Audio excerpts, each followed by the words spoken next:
Hey y'all. Oh,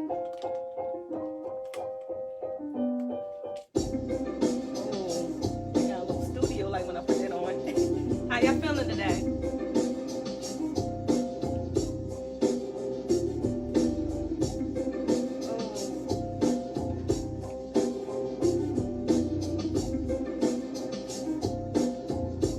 It's going up to like 60 degrees today. Today or tomorrow? Today. We out there. Daisy decided. Right. Tune in. We got my girl Sancy with us.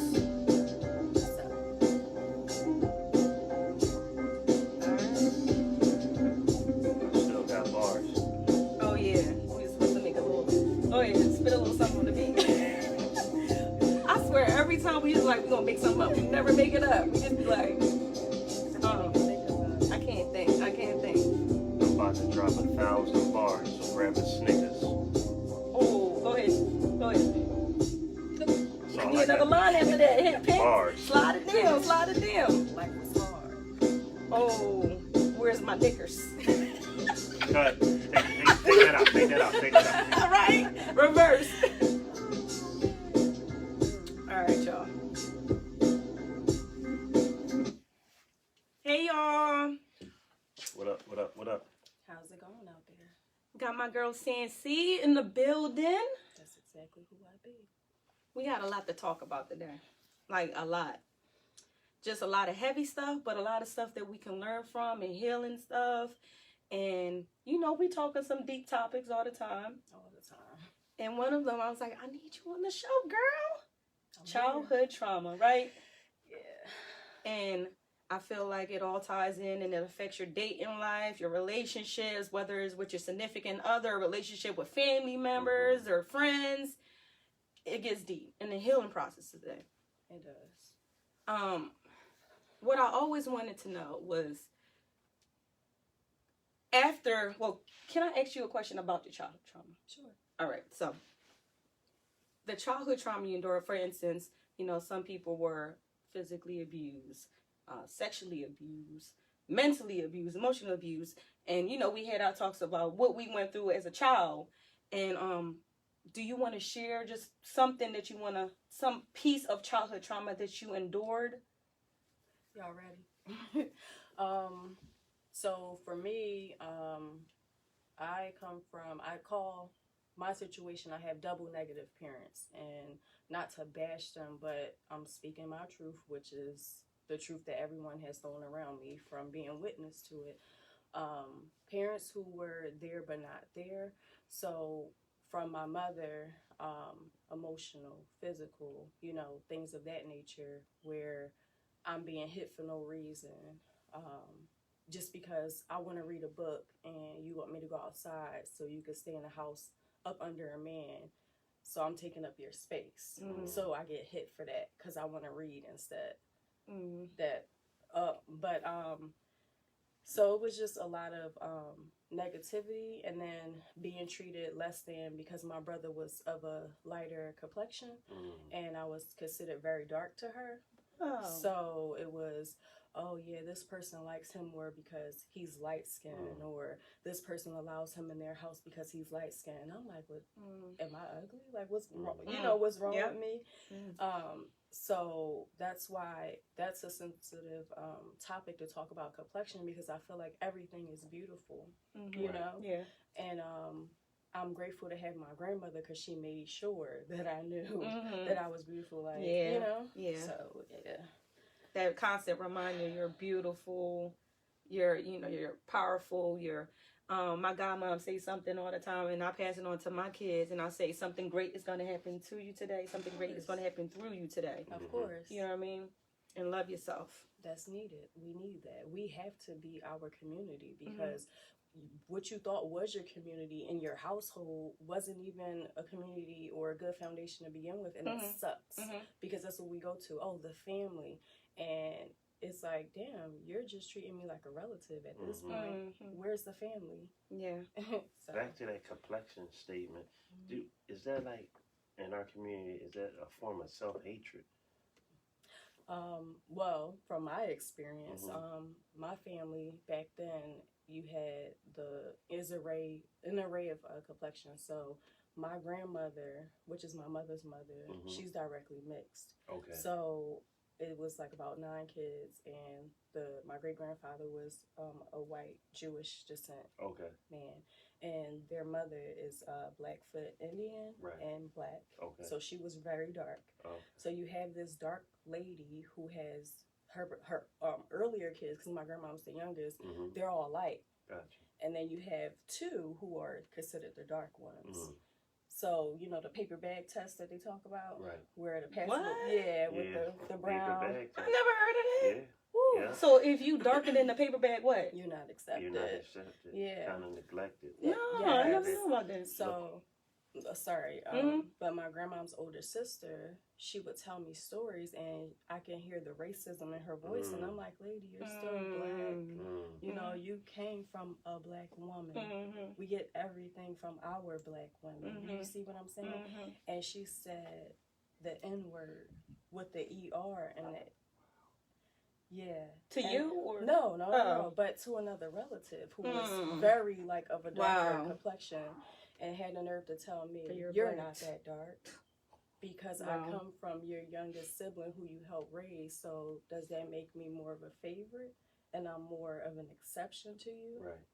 You know. Right. Mhm. But it started in the family, so certain people were treated better Mhm. because of the complexion. Mhm. So in turn, it trickled to my mother, who was mistreated because she was one of the browner Her complexion. grandkids, Yeah. and the lighter ones were the favorites. So she kept it going. Yeah. Wow. So basically you were bullied, Yeah. neglected, Yeah. talked down, Verbally abused. verbally abused, emotionally abused, Mhm. physically abused. Yes.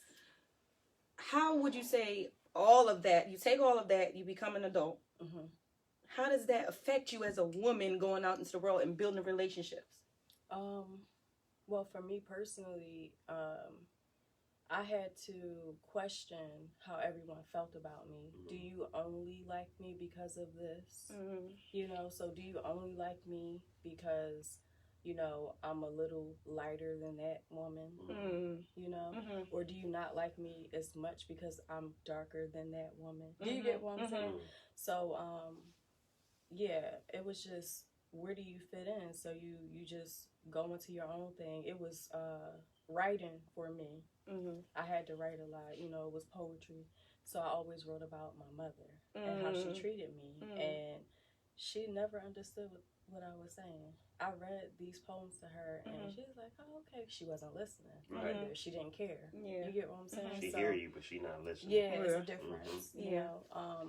But then, you know, getting into these relationships with people, like I said, with guys, it was just like, is it this or is it that? But then with my female friends, well, women, as I like to point out, because not everybody is, you know, at that mature level to say, hey, you know, let's think on this topic and see how we can move from, you know, the abuse to just living life.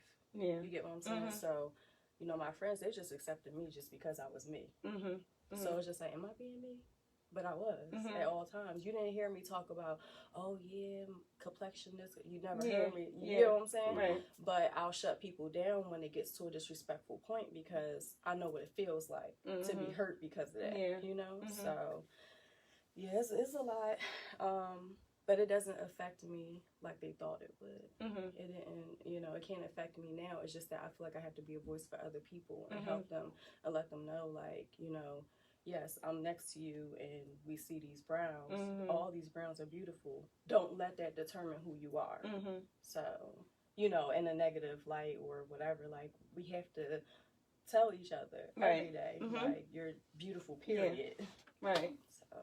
Not a lot of people were able to make it out of that, though, the childhood trauma, because we had that conversation. A lot of people turn to different things, you know, alcohol, drugs, just they end up in certain relationships, and like they don't feel like they're good enough. Did you ever question yourself? Of course. In our college days, I did drink a lot. I'm a private person, so, you know, you know, we go to our college parties or at the club or, Mhm. you know, whatever. We Mhm. still had to work. We had to make a living. Right. But part of my vice was alcohol. And then come to find out, alcoholism was a thing in my family. Mhm. You see what I'm saying? Mhm. So then it's just like, I'm trying to heal from not having a father that would come and take me away from this because you were too busy living your life.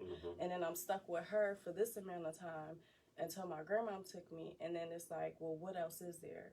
You know, you don't pay attention to the fact that, yes, the trauma starts early on. Who gave you your first drink? Did you drink when you turned 21 or did you drink before 21? Before. You see what I'm saying? Yeah. So it was family Mhm. that introduced me to drinking Mhm. from a young age 1st. Mhm. So when I was able to do it myself, it was, oh, that's my thing, Mhm. you know?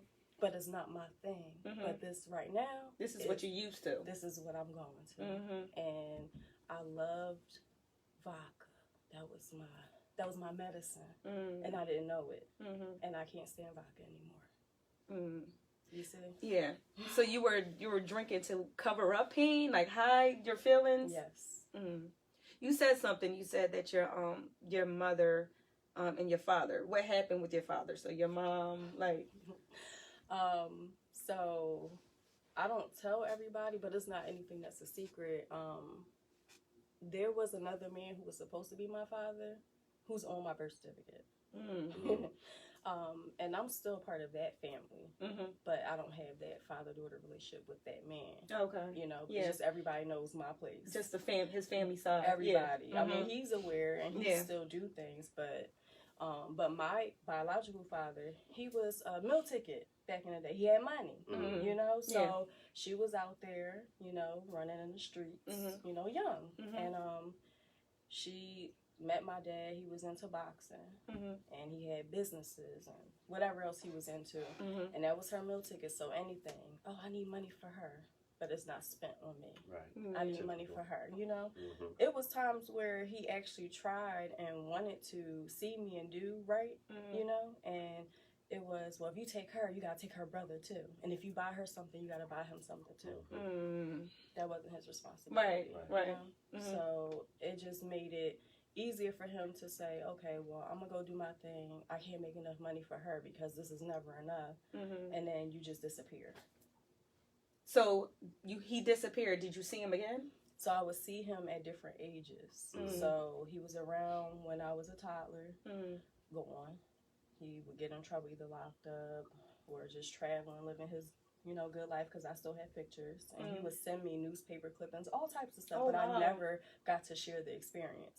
He raised other people's kids, but not me. It happens a lot. Yeah, so that hurt too. But then I saw him when I was 11, then maybe one time as a teenager, and then he comes back around in my adult years, and it's just like, I'm past that. I move forward. I worked on myself. Let's build from here. Yeah. But he doesn't know how to do that. He wants to talk about the past. So you want me to keep reliving my trauma? Yeah. You know? But you want that relationship. I did until October. I don't want it anymore. Reason why I ask is because I notice a lot of 80s babies, or just people that's grown up without fathers, like they have like left their lives, and then we become adults and we go off in the world, and then like they end up back in our lives, and you want to build that relationship no matter what they do to you, but you just it's something that you just want your parents in your life regardless.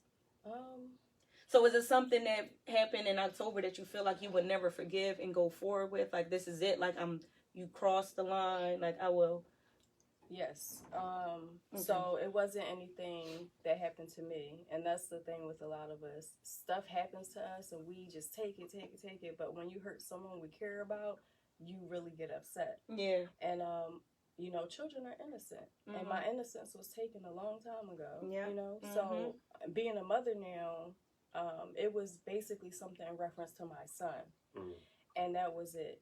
Okay. And I can share a message if you want me to. If not, it's fine. I can just summarize it. But it's whatever you feel comfortable. October, he was supposed to get together with me out of the, like, many a times, we're going to take, I want to take my grandson out. Okay, cool. I don't let my son go along with people unless I know I can trust you. And I've never been able to trust you, so he cannot be alone with you. Right. Okay? Yeah, I'm the same way. So, me and you, okay, he act like he didn't want, his father there. So, okay, me, you, and my son will go. And he's like, okay, great, acting all excited. And then when the day comes, you don't answer your phone. You don't respond to text messages. But you show up at my grandparents' house, the family I told you about who accepted me, and tell them that I'm keeping my son from you. You don't lie on me. Yeah, to make them look good, like they're doing their part, when in reality, you're the one that's not. So, I know he's been sick before, had, diabetes, had strokes. And every time you're sick, you call me because I'm the one that will help you, open up my home to you. And I'm sick of it because my mother did the same thing. You use me when you're fine. You don't need me, right? Yeah.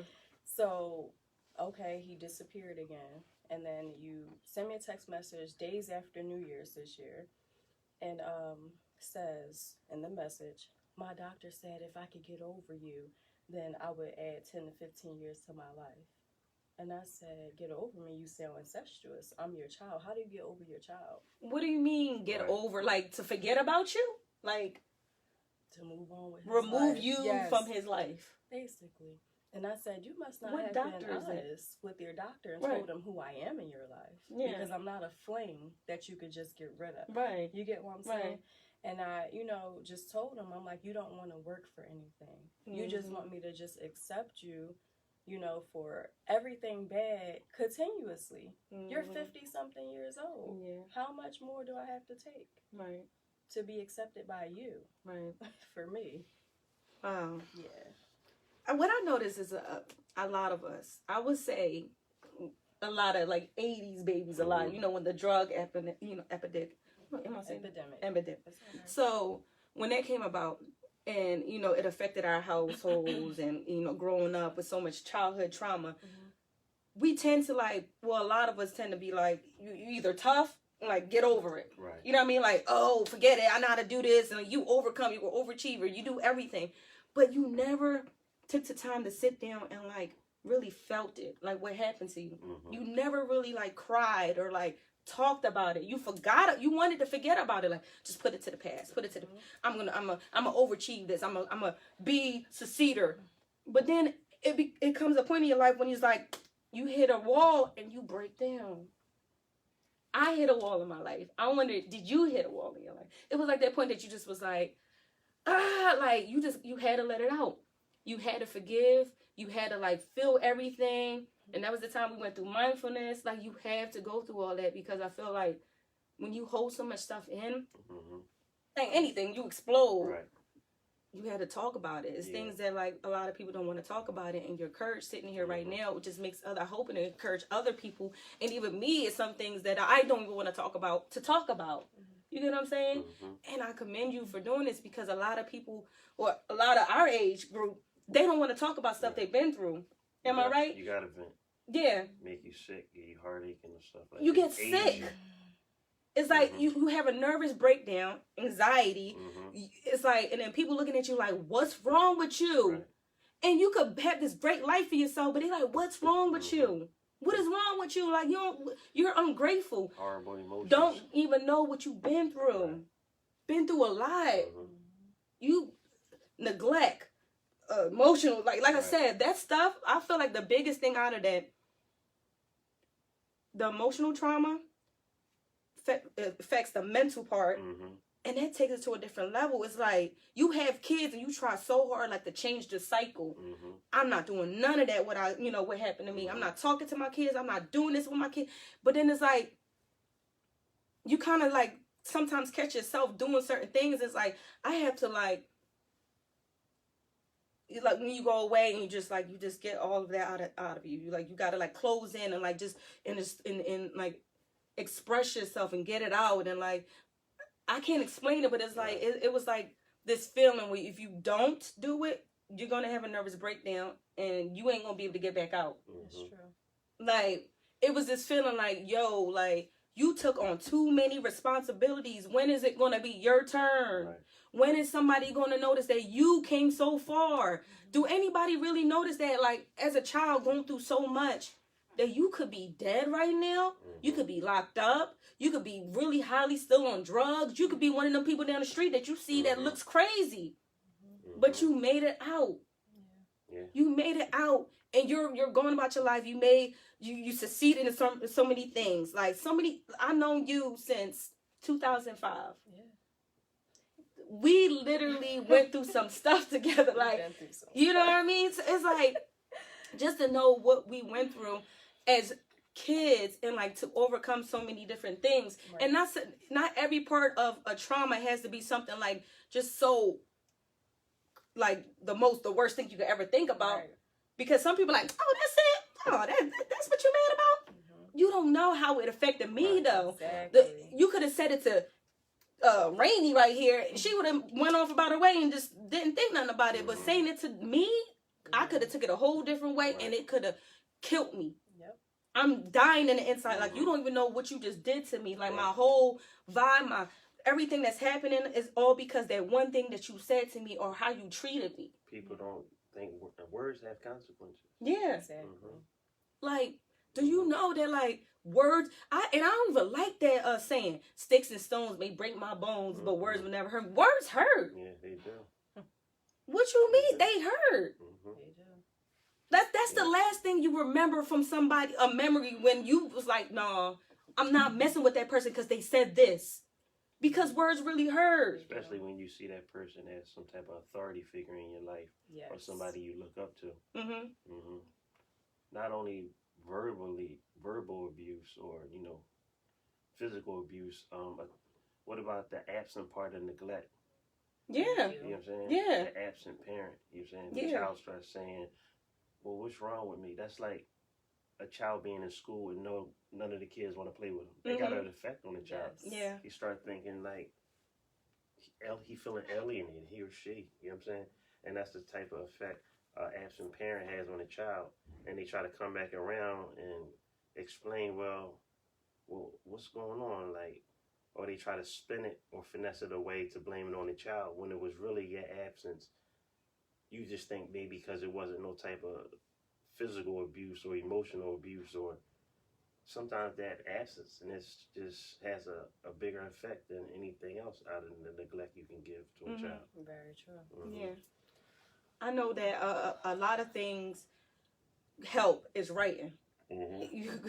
You write about everything because it's like you don't know who to go to, you don't know who to talk to, because it's like nobody really takes your feelings seriously. That's a form of venting. Yeah, you're venting into the diary and you read it and there's so many words that you're like, yo, you don't like yourself, you want to kill yourself. Why was you born? Why are you here? Like, why do this person treat me this way? Like, when are parents going to take the responsibility of what happened or what their child went through? Did you make them take responsibility? That's the thing. That's the conversation. I've had these conversations because it's not just my issue.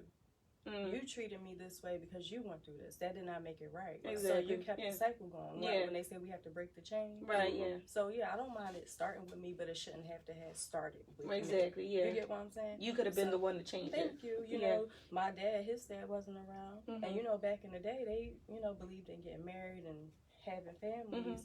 I mean, that's any, generation we can get married and have families, but times were different back then. And to know that you come from a broken home and you're born in like the 50s or early 60s, you get what I'm saying? Yeah. So it's just like, but why would you want to be that? You didn't like how it made you feel, did you? Yeah. Your mother abused you. Yeah. You did one thing wrong or tried to speak up for yourself and it's N-word this or black A this or, That's trauma. Yeah. Because now I'm taking these negative words that you call me, and this is how I see myself. Yeah. You get what I'm saying? Then you hit me. Like, everybody raises their children however they want to raise them, but it's a difference between some people might tap their kid. I've seen people like tap a toddler's hand like that. and then I seen people punch a toddler. Do you see what Yeah. I'm saying? So I mean, we can't take anything away from kids because obviously we remember things that happened to us. So how can we think that they won't remember? You know? Yeah. But yeah, what y'all were saying, it was y'all bringing back memories of why I felt like I had to work on my traumas in the first place. You know? Yeah. Because then you have these moments where people are like, oh, I love being alone. I like my solitude. Yes, I love my solitude. I love my space, you know? But I also love being around my family as well. Yeah. You see what I'm saying? And some people don't know how to have that balance because you could easily say, I'm going to walk away from this, but did you try to work on this? I told her, my mother, and I said, you really think you were a good mother to me? I had to have that talk with her. I had to. So that's what you mean when you say make them responsible. Make them responsible. Make them accountable. Accountability. You did this. Do you need a date?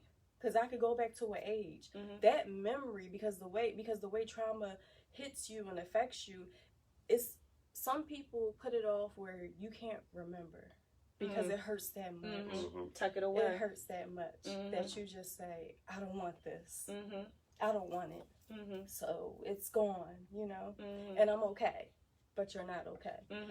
We couldn't feel this at these ages because look at, you couldn't pay attention to it and feel it at those times because you wouldn't have been able to make it from it and say, hey, let me deal with this as an adult. So that way I can understand why it affected me in these ages so that way it won't affect my children. You know, I had my son at 29. You know, I did not, because of my dad was absent, my brother's father was absent, my grandfathers were absent. You see, that sucks. Right. A male model, you didn't have that male model? I had my uncles. Yeah. You know, so it's just like you, and then not to say that they were right, but at least I saw my uncles take care of their children. It wasn't a family unit, but I said, okay, yeah, I want a man to, you know, I want to be with a man that's going to take care of our child. But I don't just want to be with this man, you know, what more do I want? I want someone that's going to take care of him, but we take care of each other as well. Yeah. You see what I'm saying? And his traumas are not the same as mine, but we still are similar in certain ways. And I say this to all my friends, you know, I don't talk to you as much, obviously, because I've been friends with her so long, but I've always known you. We're winging it out here. You know, I don't know what it was like for you coming up, but I know part of what it was like for her, just like she knows about me. And for us to just say, you know, we want to be successful, you know, the way we love. You get what I'm saying? The way I see her love and care for people, it shouldn't be possible. Right. Just like, you know, you understand what I'm saying? If you gotta cry, let it out, because it was times where I had to cry and I felt some type of way about somebody coming in and consoling me because I didn't have nobody to console. You get what I'm saying? Because I didn't know what that was like. Why are you touching me right now? Because I gotta be strong. But with strength. You see what I'm saying? It's different types of strength. You crying is not a weakness. You get what I'm saying? So all of this it takes time, but you have to talk to your abuser or your tormentor, whoever this person is, your mother. And you have to say to her, you put me through some shit and you wanted to break me. And I had me this whole time, because without me, who would I be? Right. Yeah, Seriously. right. Yeah.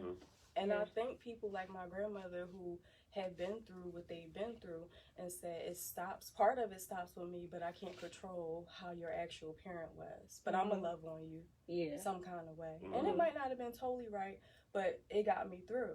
So I couldn't go through, like, oh yeah. So I told people their ammo against me.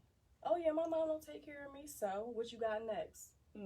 Oh yeah, my mother might be a hoe or whatever, what you got next? Because I'm going to hit you with it and you have nothing on me. So that's why things didn't affect me like it should have, because I didn't allow it. What they say, you got me okay? So that's what helped me get through. But it's not like that for everybody. Right. It's not like that for everybody. It really ain't. Like, you definitely are unique and definitely special. Seriously. No, seriously. Because I always thought about it like,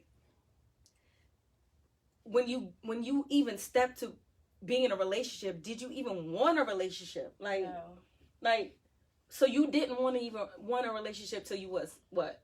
Till you got older? Like, how did you see yourself being with someone? Like, did you even want to get committed? Like, didn't? I know you said you didn't really trust how, trust them really because you didn't know what their motive was. But how did you go in, like, with relationships? Like, how did that affect you?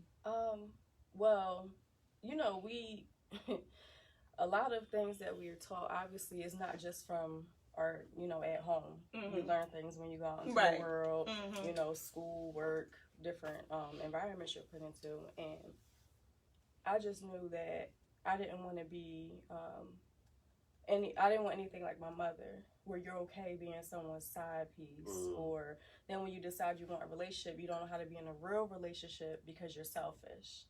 So I knew that to be in a relationship, it has to be compromised. Like, you might want to wash the dishes and leave it in the dishwasher, and he might want to wash it and put it away. So if it's my turn, I'm going to do it the way I want to, but I'm also going to be cognizant of the fact that I still like it my way, he still likes it his. Where's the middle ground? Yeah. I believe in let's do this together. Let's figure out something. So when it comes to, like, he might like stuff in the kitchen one way. Okay, that's your kitchen now. You got it, right? So I got you. But just remember, the bathroom is my way. We cool on that? Communication. Right. You see what I'm saying? That's different. I ain't hear about that one before. Because the kitchen is his kitchen. Oh, okay. And I'm fine with that. Yeah. Don't touch my snacks, though. But you get what I'm saying? But the way I'm going to do this bathroom, just keep that in mind. Yeah. I got this. Oh, he got... What's my part in that? That's a real question, audience.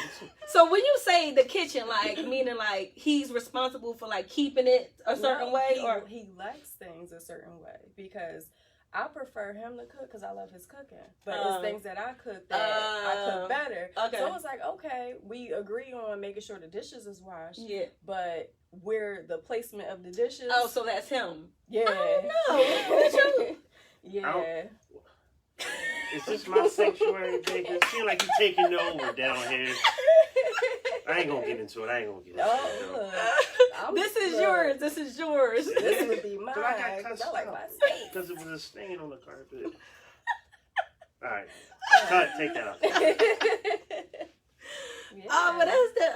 I like that. Yeah. Okay. Because then it's like, with me, I'm into crystals and stones and stuff. Yeah. And now he is too. So it's like, now we could do this together, but I'm still bigger in it than he is. Yeah. Like with my natural products and everything. Don't touch my vegan snacks. But, I make sure I buy enough for everybody. Yeah. But this right here, you want that? You got this cabinet the way you want it to look? Don't touch that. But I mean, it's cool because then we still know. It's just, it came from a place of, something was mine as a child. My uncles gave me a gift of money to be able to get these Jordans that I wanted as a kid. And she took my money and spent it. So you took something from me. You get what I'm saying? So I understand what it's like to have things stolen from you. So if you put in the dishes this way in this cabinet, and you feel like I will be taking something from you by changing it, I don't want to do that. So you got that. As long as you know not to do it to me. You see? I like that you working around each other. Trump, like, I don't even want to bother that trick, Yeah, but we talked about it. Yeah. We talked that about he's comfortable with that certain. He knows. Yeah. You see? Yeah. But if I need to cry by myself real quick, let me have this moment. Yeah. You know when to step in. Yeah. You can feel that energy. Yeah. So, it's like, we helped each other heal because it's things that obviously he's been through. Because even though you had your parents around, you didn't really have them the way you deserve to have them. You see what I'm saying? So I'm like, damn, my parents were around in their own way, but they weren't around. Yeah. So it's like, I've always known y'all, but I didn't know y'all. Wow. Yeah. That's deep. I don't even know. Did you have anything else, babe? I'm just trying to soak it all in, man. It was a session there. That was a session. The only thing I wanted to talk about lastly was basically when you're stepping into your healing process, like as far as that, do you have any tips that you can because I know you said you're into like crystals and all, but as far as like the healing process, like how did you go about that? You said you confronted Okay. For me personally, it was seeing someone that I care about hurt from something that was similar, and seeing how it affected them so drastically, where they thought they were losing themselves. Period. Like they didn't even know who they were. Wow. And it was a very traumatic experience where, had I not been there, I felt like, the creator was working through me because I did not know what to do. It was just happening naturally. You see what I'm saying? And everything, the way I touched this person to, help them calm down, to providing the tools to help them get it out, it was happening. And I had no choice but to be there. And when I saw that, it was just like, okay, I'm really feeling this. It's hurting me right now. So what do I have to work on? And everything, like I said, was a facade. It was, I know my mother, I know my father, I know this one, now I'm talking to this one, but when I talk to you, I don't have a genuine relationship or connection with you. So I can't keep living like this. It started hurting. My heart was hurting because it didn't feel right. It did not feel right. Yeah. When I talk to you, it's not a mother-daughter relationship. We just cool. Wow. We just cool. Wow. That's how it's always been with me and her. Yeah. She was a young mother, we just cool. So you felt like that was just your friend, like a homie? Not even if I didn't trust you. I ain't like her like that to be a friend. We just cool. Wow. Did you see Real Housewives of Atlanta or a TV show? Wow. Oh no, let me check it out. That's what that was. Wow. We just cool. Yeah. No, you're my friend. She's not my friend. I've never felt like my mother was a friend. Wow. My son has treated me better in his 3.5 years of life than she ever has. You see what I'm saying? You have treated me better in this relationship compared to the amount of time I've known her my whole life and known you. That's why I don't do time. You get what I'm saying? It doesn't matter. Because someone treats you good, it doesn't matter if you know them 100 or 5. So, no, she's never been a friend. No, I would never. And I still don't consider her a mom either. Now, to my brother, that's a different relationship. They've had a totally different relationship. And the difference with me in the situation, I don't make him feel like he has to take my side. Never. She always tried to make us not be close. I love my brother. I helped raise him. You see what I'm saying? And not one time did I ever take it out on him. Not one time. Yeah. Can do it. But, she's still where she doesn't fully take responsibility for everything because she's like, yeah, I did good by y'all, but y'all. And I said, no, my grandmother did right by me. She took me from you because she realized what was happening. People went to my grandmom and begged her. She's not doing right by her. The clothes that people would buy for me, because I was everybody's child, everybody would help out because they knew that what she was doing. Can you take her, please? When she told me that, it hurt because it was an uncle that I had that wasn't biologically our family, and he went to her and he sat with her and he said, Mom, I need you to take her. It's not right. It's okay. And that happened a lot, especially in our community. Yeah. When somebody got to step in. And help raise the child all together. That's the community. That's how you know where your community is. And it was just like, she raised y'all, right? She was there for y'all, and you couldn't. I'm your only daughter. Yeah. Only. Look just like her. So it's like, you hate yourself? Yeah. So you can't even use this, the scenario people use because the child look like the father.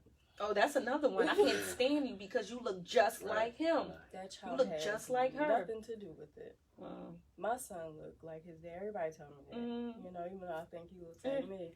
But if his dad makes me mad, should he make me mad? Right. He didn't do it. Hey, he's innocent. I don't get that. And my brother looked just like his father. And his father was a piece of crap. He was, Okay. But you didn't treat him like that. You see, so it's just, I wanted to know what happened to her in her childhood. And she's not fully at the point where she wants to talk about it. You see what I'm saying? She didn't heal. So how can I expect for her to help me heal? So that's why you got to heal on your own. You know, you can, like we talked about writing. Reading was a big thing for me besides writing. We did music together, you know, stuff like that. That really does help in some kind of way. It might not help everything, but it helps something. You know, and then you figure it out, or, you know, if you can't figure it out, Ty gonna help me figure it out, or Red might help me figure it out, because we have to be our own community. You see? Yeah. All facts. Y'all tuned in. This is some heavy stuff, y'all. Right. Childhood trauma ain't no joke. It really ain't. There's a lot of us that's out there that still didn't even heal from the stuff that happened growing up. You know what I mean? Like, her story is different than mine's. It's not near as deep, but it's some stuff that I still wish that I had, some more support I had. You know what I mean? Similarities in your story, baby. It really is real similarities in your story. I think the process of, like, getting it out and healing is a must.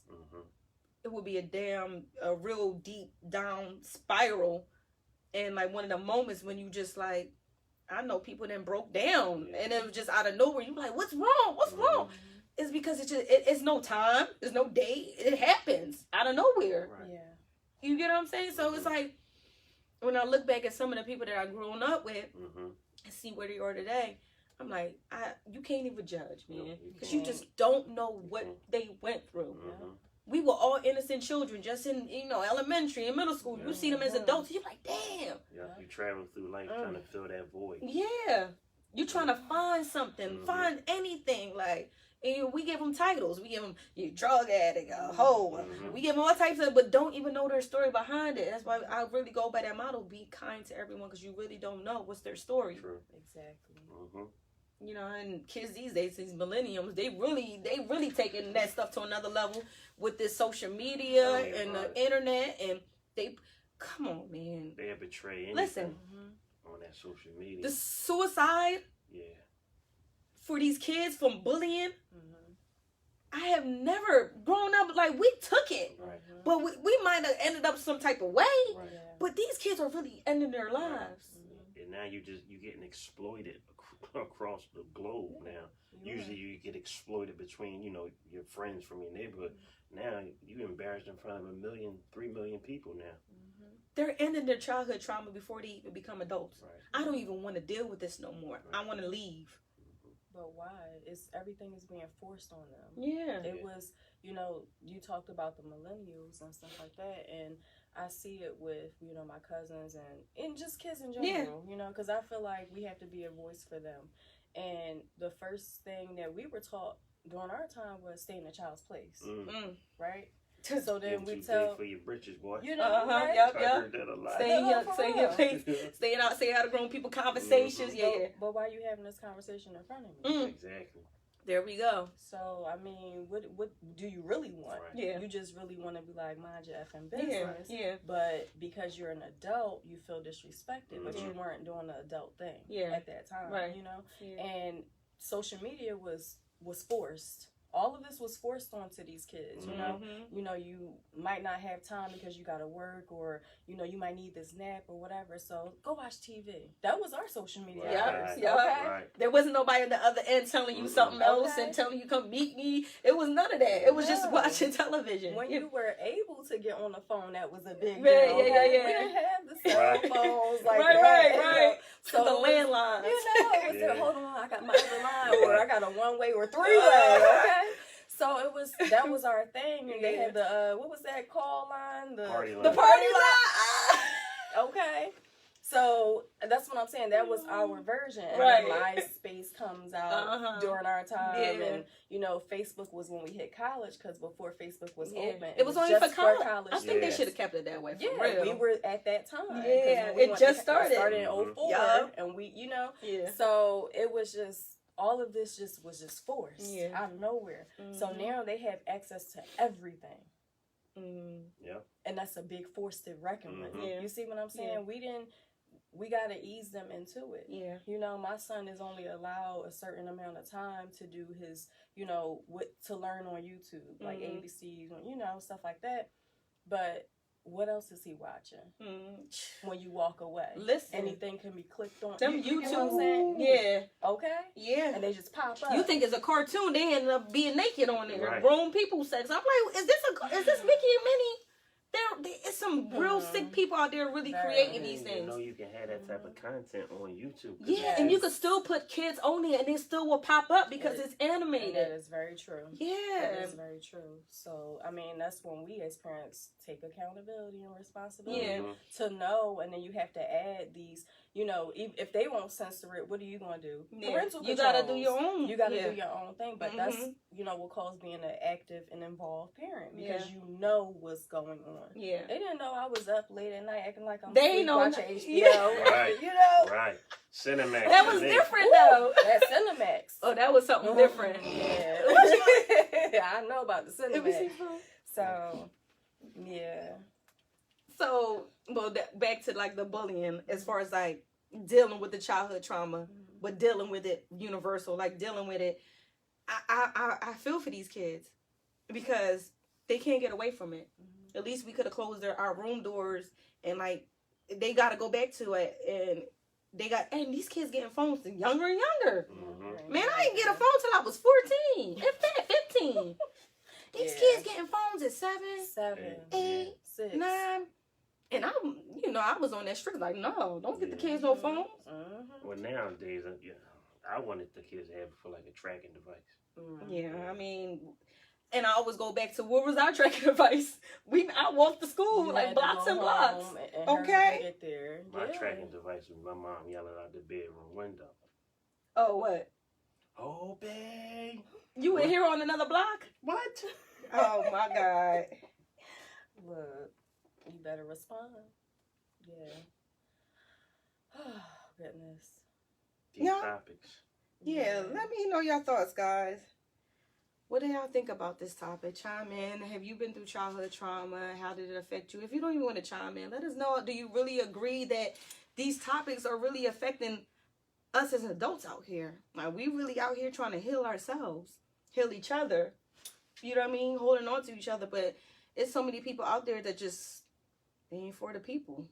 They just, you can't trust everybody, every energy, you just can't. Like, we don't have to judge each other, but at the same time, like, if it's not for you, it's not for you. Because you can't take but so much that negative vibe and energy. You want to heal yourself as well. Yeah, I mean, you could also think of it in another way. You know, everybody's going to judge each other, but, you know, once I hear what you have to say, I'm going to judge it, but I'm going to break it down to where I need to understand why you're coming from that place. That's why I say understanding is a big thing. Everybody doesn't understand. I can understand why, you know, someone is angry all the time, but did I take the time to learn where that anger came from? You see what I'm saying? I don't have to agree with it, but I can understand where you come from. And we gotta stop comparing situations. Just because this might have seemed worse than your situation, and just like you said, it affected you differently. That's because people are comparing too much or contrasting. It's like, just find out, like, you know, let this person be who they are, but let's deal with that. You know, don't just say, oh, it wasn't that bad. You know?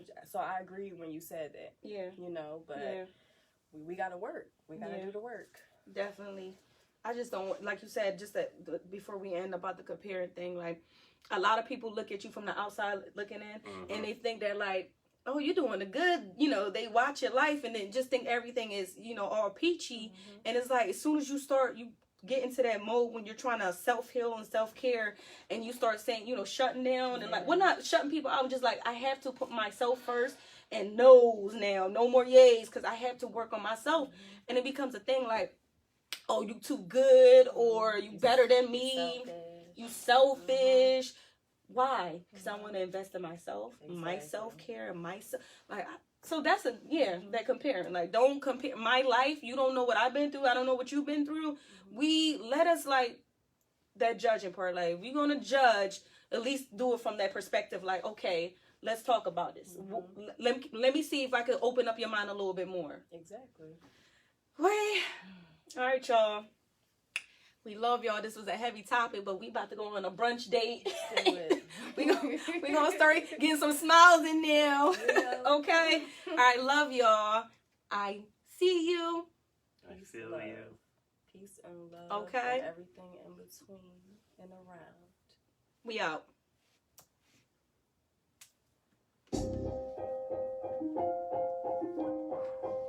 That was our special right there.